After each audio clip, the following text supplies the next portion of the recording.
trabaja como delegado departamental de la Procuraduría General de la Nación acá en Chimaltenango y es el licenciado Christopher Alfredo Merlos Morales. Entonces él va a tener a bien explicarnos, considero que unos 2 o 3 miércoles, todo lo referente al amparo y toda pregunta que ustedes consideren realizarle, pues está bien que lo realicen el día de hoy y sucesivamente en los otros días que tendremos a bien. Entonces le voy a ceder el audio a él y la cámara respectivamente para que se conecte y pueda realizar el día de hoy tal como lo tenemos programado. Muchas gracias a cada uno de ustedes por conectarse desde luego. Muchas gracias, licenciado Julio Merlos. Efectivamente, muy buenas noches tengan cada uno de ustedes, estimados estudiantes. Gracias por la invitación que me hiciera el licenciado Julio Merlos. Gustosamente de compartir con ustedes parte ahí de los conocimientos y de la experiencia que en el ejercicio de la profesión he adquirido. Y pues también grato de compartir la cátedra nuevamente con ustedes. Gracias a Dios tengo la oportunidad y la experiencia de haber desempeñado y dado clases en la Universidad Rural, la Universidad Mariano Galvez y actualmente en la Universidad de San Carlos de Guatemala en la Facultad de Ciencias Jurídicas y Sociales en la Clínica Penal de los días sábados y también alguna otra experiencia en las preespecializaciones del Centro Universitario de Chimaltenango. Pues bien, después de la presentación y ya entrando en materia, voy a compartirles la presentación que vamos a estar utilizando en estas 2 sesiones. Y lo que sí les agradeceré es que cualquier duda o pues comentario o pregunta que tengan la puedan plantear, porque de esta forma es como verdaderamente se hace efectivo el proceso de enseñanza-aprendizaje entre alumnos y profesores. De lo contrario, pues únicamente se vuelve esto una conferencia y ustedes no pueden resolver las dudas. Bueno, también le damos la bienvenida a los compañeros que se acaban de unir y efectivamente, como lo decía el licenciado Julio Merlos, se me ha invitado para poder platicar con ustedes en 2 sesiones sobre el tema del amparo. Y empecemos. Bueno, primero es importante conocer cuándo es que surge el amparo, cuál es el fundamento del mismo. Pues bien, como ustedes ya habrán estudiado en las sesiones anteriores, el amparo es una garantía constitucional que fue creada a través de la historia para garantizar los derechos fundamentales de todos los ciudadanos. Y es una acción privilegiada, por así decirlo, una acción constitucional que se hace efectivo a través de un proceso. Entonces, desde el punto de vista del fundamento, del origen del mismo, vamos a decir que no solo el amparo, sino recordemos las otras garantías constitucionales, como son la de exhibición personal y la de constitucionalidad de las leyes, de conformidad con los principios en que se basa la organización democrática del Estado, en este caso el Estado de Guatemala, por ser un Estado democrático y de derecho, los vamos a entender como medios jurídicos que garantizan el irrestricto respeto de los derechos inherentes al ser humano, los cuales al ser efectivos pues garantizan la libertad y todas las normas fundamentales que rigen la vida de los ciudadanos. Para esta presentación tengo a bien compartirles extractos de sentencias de la Corte de Constitucionalidad que publicaron en la Constitución Política de la República de Guatemala con comentarios y anotaciones del año 2019, es decir, que es un tema reciente, ¿verdad? Entonces, por esta razón, aquí en cuanto al fundamento, pues cito yo el expediente 386-98, que fue una sentencia emitida en septiembre de 1998 por la Corte de Constitucionalidad, en donde nos da ese fundamento, como un medio jurídico que garantiza el respeto de los derechos inherentes del ser humano. Eso es importante que ustedes tienen que tomar en cuenta. Bueno, ya una vez definido o teniendo en cuenta cuándo surge el amparo o cuál es su fundamento, vamos a hablar un poco sobre qué es el amparo. Pues bien, como ustedes ya lo habrán estudiado, ¿verdad? Es una acción, pero aquí vamos a ver que esta acción escapa del fuero ordinario, de la jurisdicción ordinaria, como puede ser civil, penal, laboral, y ya pasa a ser una acción específica de la defensa del orden constitucional y que fue creado por dos razones: contra las amenazas de violaciones de derechos, o bien cuando ya se dio esta amenaza, esta violación, mejor dicho, para restaurar o restituir esos derechos. Otro principio fundamental en el tema del amparo es que no existe ámbito, no existe materia que no sea susceptible de amparo. En otras palabras, en todas las ramas del derecho procesal, en determinado momento, puede proceder la acción constitucional de amparo como un proceso independiente, pero debe darse ciertos requisitos. No significa que por el simple hecho de que no hay ámbito que no sea susceptible de amparo, siempre va a ser procedente y siempre se le va a admitir para su trámite. Vamos a ver más adelante cuáles son estos requisitos.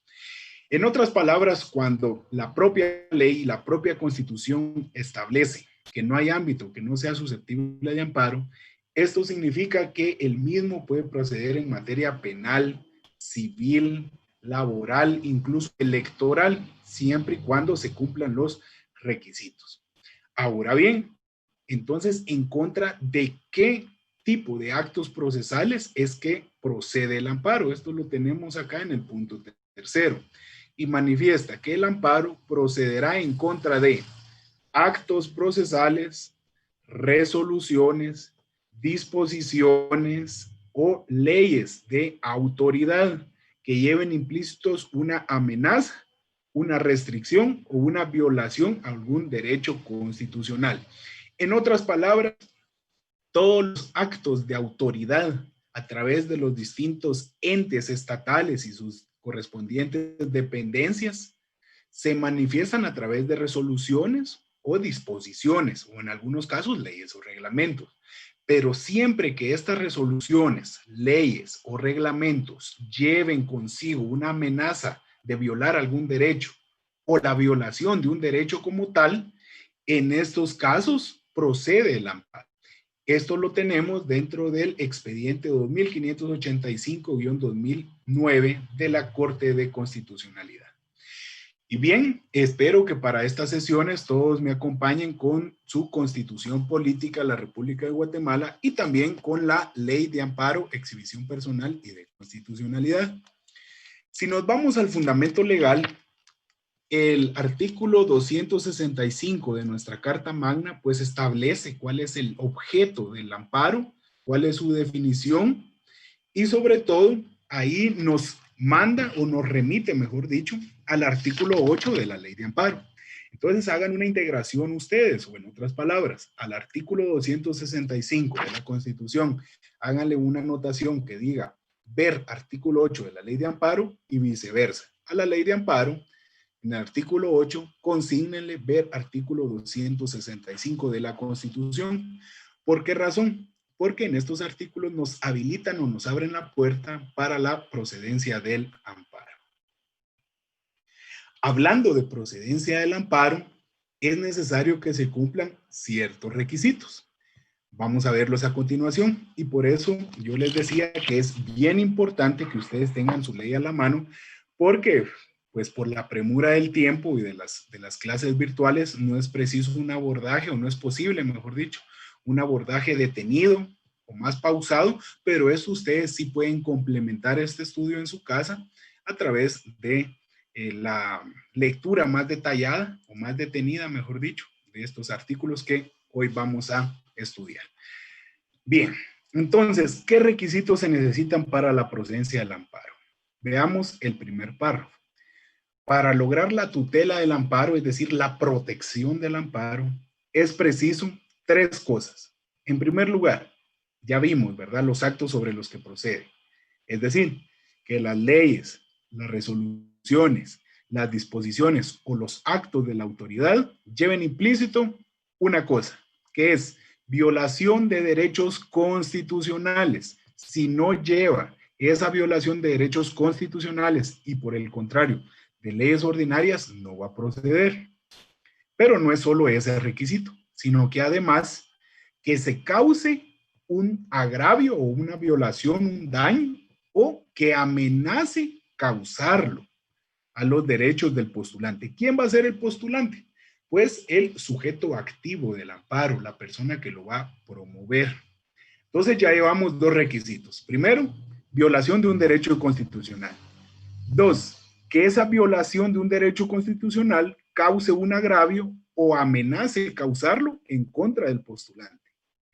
Y tercero, muy importante también, que esta forma de combatir ese agravio no pueda repararse por otro medio legal de defensa.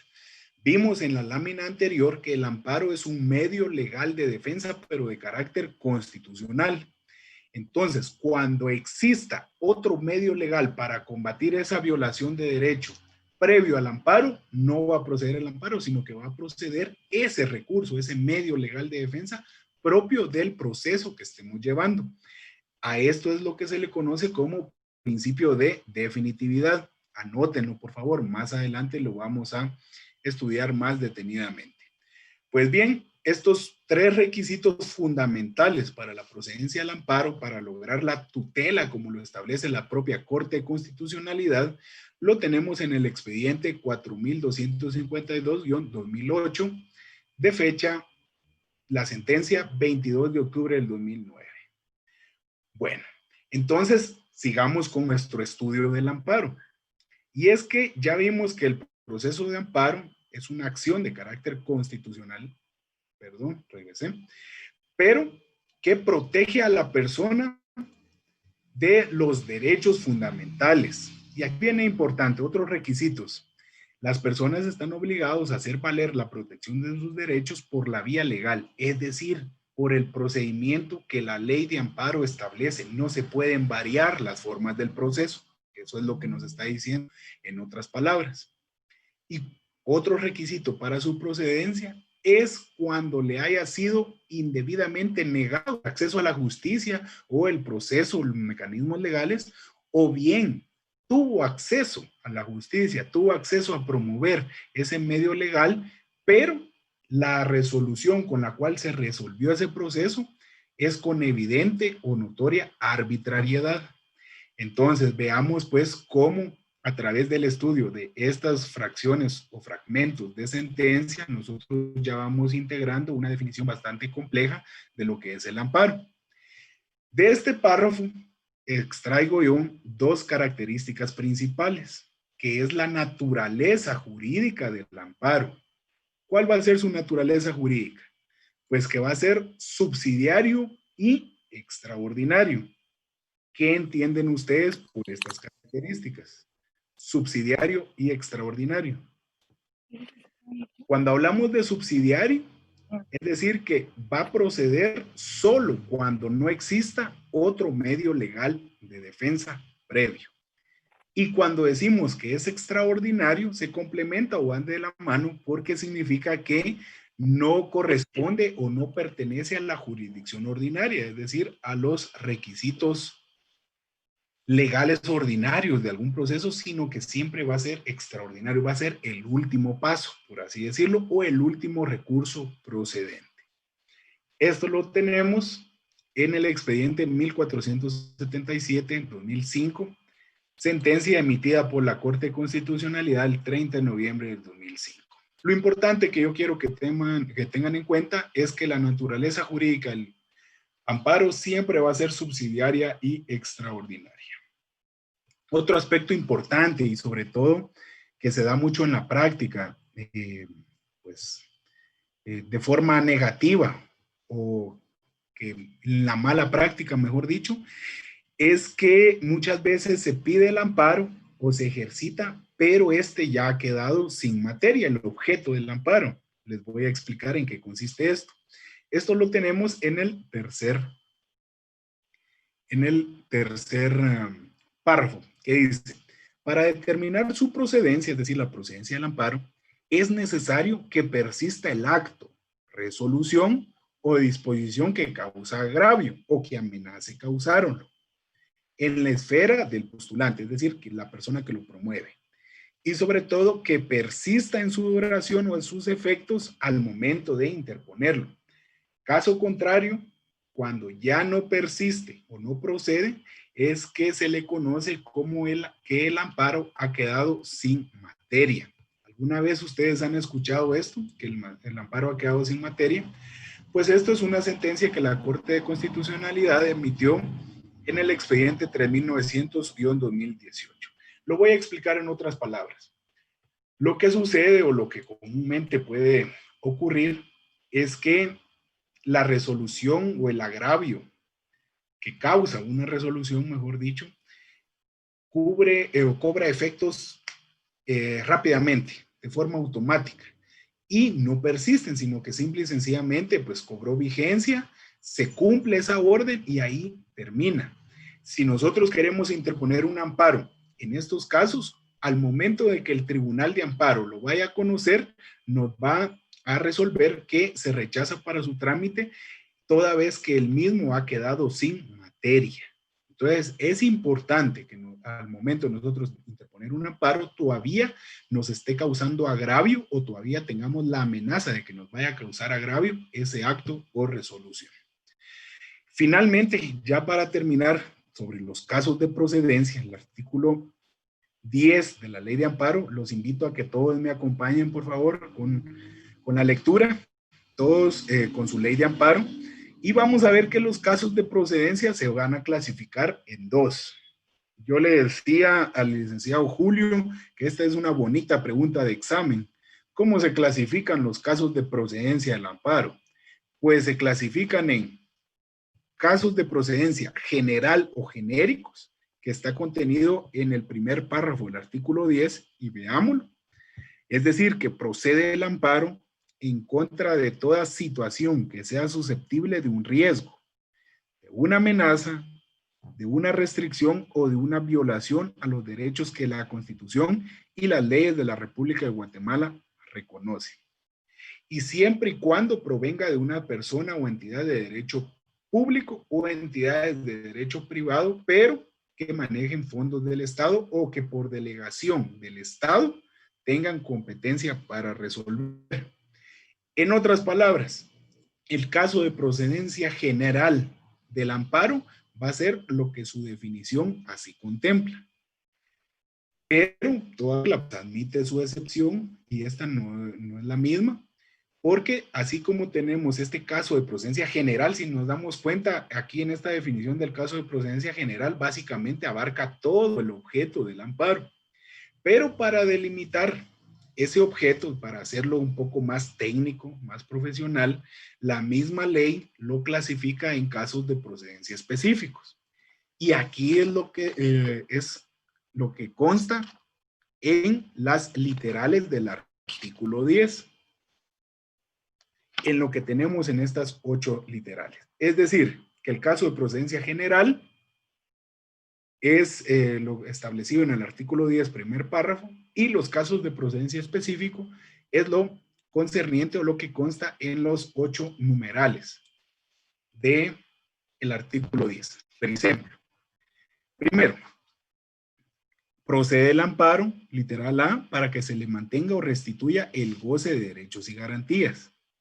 2, para que se declare en casos concretos de una ley, un reglamento o resolución que no obligan al recurrente. ¿Por qué razón? Por contravenir o restringir cualquiera de sus derechos garantizados por la Constitución. Es decir, es una resolución arbitraria, que es uno de los casos más recurrentes, es uno de los que más se invocan, mejor dicho, en la práctica.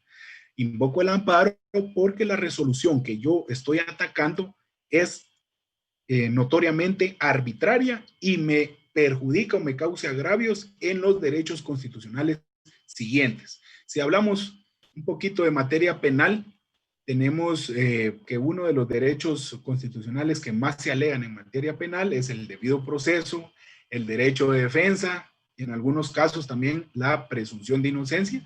Entonces, como están atacando estos derechos fundamentales, por una resolución arbitraria, nos fundamentamos en la literal B. Continuemos. C. Para que en casos concretos se declare que una disposición o resolución no meramente legislativa del Congreso, es decir, porque si fuera del Congreso, una resolución del Congreso se ataca a través de una acción inconstitucional de leyes, pero cuando deviene de una disposición o resolución de otra dependencia del Estado, procede el amparo porque viola un derecho constitucional. Literal D, este es uno también de los más utilizados. Cuando la autoridad de cualquier jurisdicción dicta un reglamento, acuerdo o resolución que de cualquier naturaleza por abuso de poder o excediéndose de sus facultades legales. Ejemplo claro de esto son los acuerdos municipales extendidos por el Consejo Municipal de una determinada municipalidad. Recordemos que este es el órgano superior de un municipio y por lo tanto en todas sus facultades de dictar reglamentos o acuerdos, resoluciones municipales.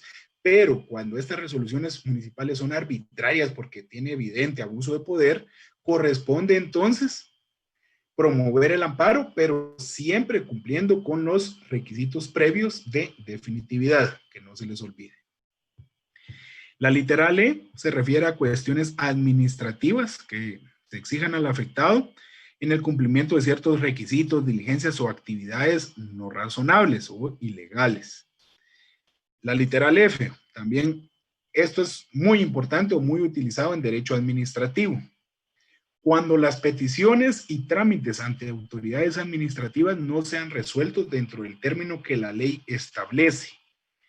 Y recordemos, pues, o aquí nos da un plazo que cuando no tiene un término, un plazo establecido para resolver esa petición administrativa, nos vamos a tomar en cuenta que es el plazo de 30 días, una vez agotado el procedimiento. O bien cuando las peticiones no son admitidas para su trámite. Cuando las peticiones no son admitidas para su trámite o llegado el momento de resolver no se resuelve, es lo que en la práctica en derecho administrativo se le conoce como silencio administrativo. Entonces, transcurridos 30 días desde que el proceso o el trámite, el expediente administrativo se encuentre en estado de resolver sin que se emita la resolución, pues procede el amparo. Y la literal G es también muy utilizada, sobre todo el año pasado, porque estuvimos en proceso electoral, y es que en materia política, cuando se vulneren derechos reconocidos por la ley o por los estatutos de las organizaciones políticas, procede el amparo. Aquí, pues, les sugiero yo que hagan una anotación que a esta literal G le agreguen o le pongan como referencia ver artículo 192 y 248 de la ley electoral que nos establece en esa ley cuando procede el amparo en materia electoral. Y es importante tomarlo en cuenta porque la temporalidad, la regla general es que para interponer el amparo son 30 días, pero en determinados casos hay sus excepciones en donde este plazo es menor. Por ejemplo, en materia electoral es solo de 5 días. También lo vamos a ver más adelante. Y finalmente, la literal H, todo y cualquier clase de asunto de carácter judicial y administrativo que tuvieran establecidos en la ley procedimientos y recursos, por cuyo medio puedan ventilarse con normalidad en base al principio de debido proceso, pues corresponde, como ya dijimos, el amparo. Entonces, compañeros, espero que les haya quedado claro aquí los casos de procedencia. Y si tuvieran alguna duda o pregunta, pues con mucha confianza pueden activar su micrófono y hacerla. ¿Qué tal, Lick? Buenas noches. Sería tan amable repetir la referencia del artículo de la ley electoral de la literal G. Con mucho gusto, compañero Amílcar. Es el artículo 192 y 248 de la ley electoral, que ahí nos refiere o nos establece cuándo procede el amparo dentro y fuera del proceso electoral en materia política. Bueno, muy bien. Continuemos entonces. Veamos ahora las funciones del amparo. Y es que en la práctica también es muy lamentable que hay algunos colegas que no saben diferenciar las dos funciones fundamentales del amparo. Y es bien fácil de aprenderlas, y aquí se los voy a tratar yo de explicar de la forma más fácil posible. Y es que tiene una función preventiva. Cuando existe una amenaza de violación, eso es lo que nos establece aquí la definición. La primera función es preventiva, porque asegura la vigencia del derecho constitucional y su respeto ante una amenaza de violación. Es decir, cuando estemos frente a un acto, resolución o disposición de autoridad pública, en donde tengamos el temor y la grave amenaza de que se nos vaya a violar un derecho, acudimos a la acción constitucional de amparo para que se asegure la vigencia y el respeto de ese derecho y no proceda a violentarse. Pero en la práctica comúnmente vamos a encontrar que vamos a proceder o a interponer el amparo por su segunda función, que es la función restauradora. Es decir, cuando ya se dio la violación o la infracción a ese derecho. Entonces, es bien importante y bien fácil diferenciarlos. Función preventiva, cuando existe la amenaza de violación del derecho. Función restauradora, cuando ya se dio la infracción o violación de ese derecho, pero queremos que se restituya, que cese o termine esa violación del derecho y se restituya. Por eso dice, se restituya el irrestricto ejercicio de los mismos, nos dice la definición de amparo, porque es una función restauradora. De aquí también tenemos la función o la finalidad, mejor dicho, primordial del amparo. ¿Cuál es? La tutela de forma oportuna de los derechos de las personas. ¿Por qué dijimos que es de forma oportuna? Porque si nosotros vamos a ejercitar el amparo ya cuando ha cesado esa violación o ya perdió vigencia ese acto de resolución, queda sin materia. Ya no va a ser oportuno tramitarlo ni resolverlo. Entonces veamos que acá tenemos dos aspectos fundamentales. En primer lugar, sus funciones, preventiva y reparadora, y en segundo lugar, la finalidad primordial, que es la tutela oportuna de los derechos de las personas. Aquí tenemos el fundamento de la Corte de Constitucionalidad dentro del expediente 2875-2005. Ahora bien, ¿cuáles son los requisitos para que proceda el amparo ante la amenaza? Eso es lo que nos establece en el segundo párrafo. Y es que nos establece que ante la amenaza de violación de un derecho, es condición ineludible que la amenaza que se quiera evitar sea inminente, es decir, más allá de una leve sospecha, de un temor, sea notorio, sea inminente y que provenga de un acto de autoridad, como ya lo vimos, ¿verdad? Una resolución, un acto, una disposición, un reglamento, para que el amparo cumpla con prevenirlo. De lo contrario, ¿qué pasa si de lo contrario, una vez cometida la violación que debe evitarse, el amparo ya no va a ser preventivo, sino va a ser restaurador? ¿Para qué razón? Para repararlo y restablecer al afectado, en el goce de sus derechos transgredidos o violentados. Entonces, aquí tenemos, en otras palabras, la misma explicación de cuándo procede la función preventiva del amparo y cuándo la restauradora. Esto también tiene un fundamento en la Corte de Constitucionalidad dentro del expediente 253-92.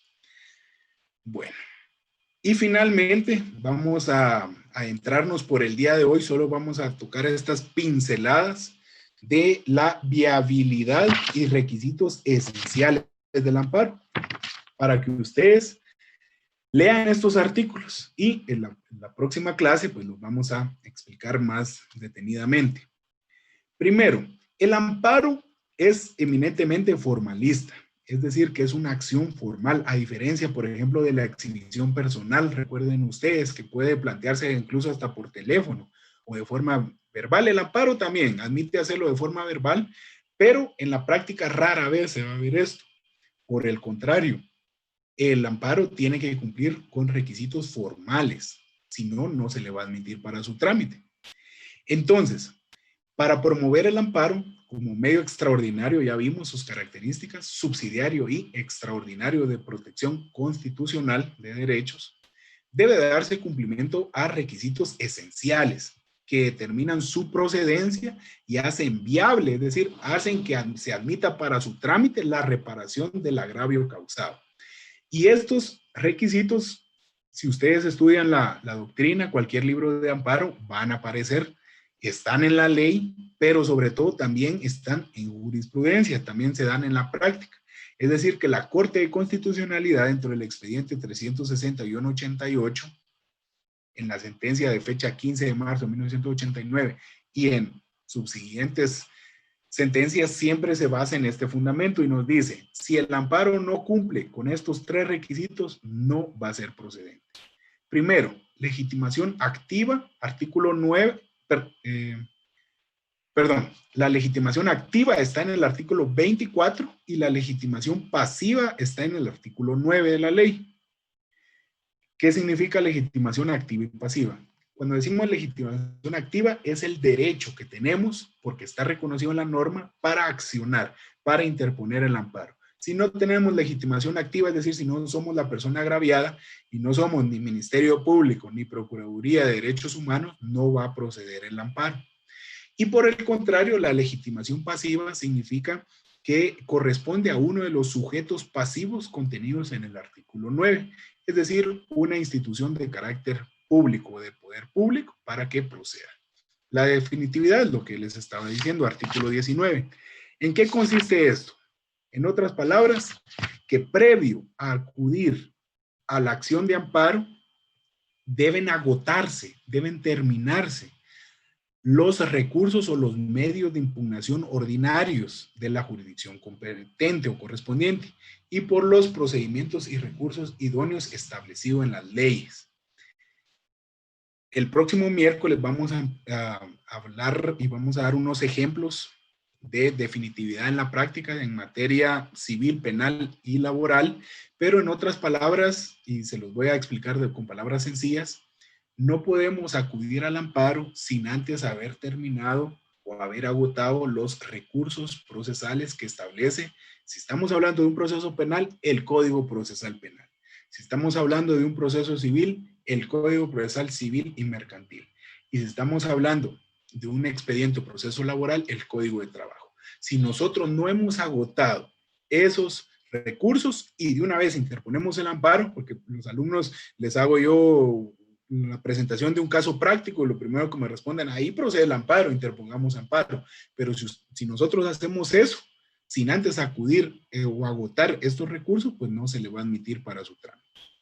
Y finalmente, el tercer requisito así fundamental es la temporalidad. Debe interponerse dentro del plazo fijado en la ley. ¿Cuál es este plazo? El artículo 20 lo regula muy bien, que es de 30 días, la regla general. Sin embargo, van a haber determinados casos en donde el plazo va a ser diferente. Por ejemplo, en materia electoral va a ser de 5 días, también está en el artículo 20. He ahí la importancia de nosotros saber que estamos dentro del tiempo para interponer el amparo, porque usted puede hacer un amparo muy bonito de 16 hojas, pero si lo presenta en el día 31, no va a cumplir con el requisito de temporalidad y no se le va a admitir para su trámite. Bueno, compañeros, entonces nos vamos a quedar por acá en esta sesión. Y nuevamente, como repito, le agradezco al licenciado Julio por la oportunidad. El próximo miércoles ya vamos a entrar más en detalle, más en práctica. Lic. Habilito el espacio para preguntas. Lic, buenas noches. Buenas Gusto noches. saludarle. Gracias. Mire, igual. solo con una consultita. ¿Usted nos va a hacer llegar esas diapositivas?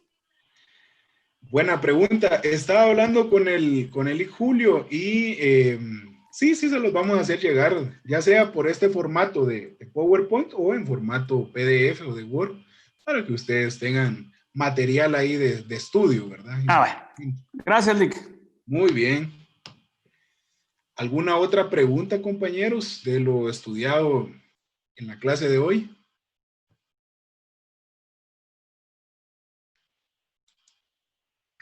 Lic, solo una duda en cuanto a agotar las instancias o los recursos previos, pero sí es válido presentar un amparo si no se cumple con los requisitos previos. Los recursos previos, mejor digámoslo así para no confundirnos. Lo que pasa, Sergio, es que si usted interpone un amparo sin antes haber agotado los recursos previos, no se le va a admitir para el trámite. Al contrario, se lo va a rechazar y la resolución va a decir que por no haber cumplido con el principio de definitividad, no procede. La próxima semana les voy a poner unos ejemplos para que ustedes tengan más claros en qué consiste el principio de definitividad. Pero, por ejemplo, en materia laboral, recuerden pues que es principio general de todo proceso que no deben de haber más de 2 instancias. Primera instancia, que se sigue en el juzgado de primera instancia correspondiente, y la segunda instancia en la sala de apelaciones. Si usted, por ejemplo, no interpone amparo, no interpone recurso de apelación, digamos, en materia laboral. Si usted no interpone recurso de apelación en contra de la sentencia dictada por el juzgado de primera instancia de trabajo y de una vez acude al amparo, no se le va a admitir para su trámite, se lo van a rechazar y le van a decir, no cumplió con el principio de definitividad porque primero lo que usted tuvo que haber hecho es interponer el recurso de apelación. Entonces, a eso se refiere. Y no precisamente estamos hablando solo de recurso de apelación, sino que vamos a ver que hay otro tipo de resoluciones en otros juicios en donde proceden otro tipo de recursos. Como les dije al inicio, vamos a ver 4 ejemplos. Materia penal, civil, laboral y administrativa. Vamos a ver cuándo se cumple el principio de definitividad, que eso es bien importante. Bueno, compañeros, no sé si existe alguna otra duda. Si no, pues damos por finalizada la sesión de hoy, que también estamos sobre el tiempo. Bueno, en nombre del licenciado Julio, pues les deseo buena noche, que estén bien, siempre con cuidado. Cuiden a su familia también. Nos miramos la próxima sesión. Que tengan feliz noche. Feliz noche, Eric. Feliz noche.